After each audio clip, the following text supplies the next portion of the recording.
ఇది జీవో 2022లో అంటే YSR CP government లో ఉండేటప్పుడు ఈ జియో ఇష్యూ చేశారు. అయితే విషయం ఏమైందంటే కరెక్ట్ గా 15 days బ్యాక్ 20 days బ్యాక్ మాకు అన్ని కలిపి ఒకే పోర్టల్లో అంటే సింగిల్ విండో విధానం తీసుకొచ్చి ఆ సింగిల్ విండో విధానంలోని ఇప్పుడు మన electrical department permission, R&B permission, panchayati municipality permission, police permission, electricity permission, ఈ 5 పర్మిషన్స్ డెఫినెట్ గా మనకి వినాయక మండపం పెట్టాలంటే ఉండాలి. ఇంతకు ముందు ఏం చేసేవారంటే ఒక్కొక్కరు ఒక్కొక్క దగ్గరికి వెళ్లి పర్మిషన్ తీసుకునేవారు. మేము అలా కాకుండా ఒక జాయింట్ ఇన్స్పెక్షన్ పెట్టి ఒక జాయింట్ సింగిల్ విండో విధానం పెట్టాం.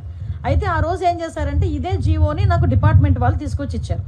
ఇస్తే నేను యాస్ట్రీస్ గా ఈ జీవోలో ఏదైతే ఉందో మేము దాన్ని చెప్పడం జరిగింది. అయితే ఈ విషయం తెలుసుకున్న వెంటనే గౌరవ సీఎం గారికి విజ్ఞప్తులు వచ్చినాయి. గౌరవ సీఎం గారు కూడా దీని విషయం మీద మమ్మల్ని అడిగిన వెంటనే సార్ ఇలా జరిగింది, ఇలా జీవో ఉంది అంటే ఇమ్మీడియట్ గా ఆపండి, ఎవరు కూడా రూపాయి కూడా కలెక్ట్ చేయొద్దు. ఎస్పెషల్లీ ప్రతి సౌండ్ సిస్టమ్ కి మనకి ఏదైనా మనం సౌండ్ సిస్టమ్ పెట్టామంటే దానికి పర్టికులర్ గా మైక్ కి పర్మిషన్ తీసుకోవడానికి 100 రూపాయలు తీసుకుంటారు డిపార్ట్మెంట్ వాళ్ళు కూడా. అది కూడా తీసుకోవద్దు వినాయక చవితులకి అని చెప్పి చాలా క్లియర్ గా 10 రోజుల క్రితమే ఈ విషయం చెప్పడం జరిగింది. ఎవరు దగ్గర ఎక్కడ కూడా ఎటువంటి ఫీజెస్ కూడా కలెక్ట్ చేయట్లేదు, ఎటువంటి చలనాలు కూడా కలెక్ట్ చేయట్లేదు. ఏదైతే వినాయక చవితి అదే విధంగా దుర్గా నవరాత్రి ఉత్సవాలు మన రాష్ట్రంలోనే కాదు మన దేశంలో చాలా ప్రెస్టేజియస్ గా చాలా భక్తి శ్రద్ధలతో చేసే భక్తులు ఎవరైతే ఉన్నారో వాళ్ళెవరు కూడా ఇబ్బంది పడకూడదనే 10 రోజుల క్రితమే గౌరవ సీఎం గారు అందరికీ కూడా ఇన్స్ట్రక్షన్స్ ఇవ్వడం జరిగింది. ఈ రోజుకి కూడా కనీసం మైక్ పర్మిషన్ కి కూడా మేము ఎవరం కూడా డబ్బులు తీసుకోవట్లేదు. ఇది క్లియర్. దీనికి నేను 20 రోజుల క్రితం మాట్లాడిన మాటలను తీసుకొచ్చి వైఎస్ఆర్సీపీ వాళ్ళు ఏమీ లేదు అన్నట్టుగా ఈ రోజు కావాలని దాన్ని ట్రోల్ చేసే పరిస్థితి చూస్తా ఉంటే వాళ్ళ తాలూకా తెలివి తక్కువతనం, అదే విధంగా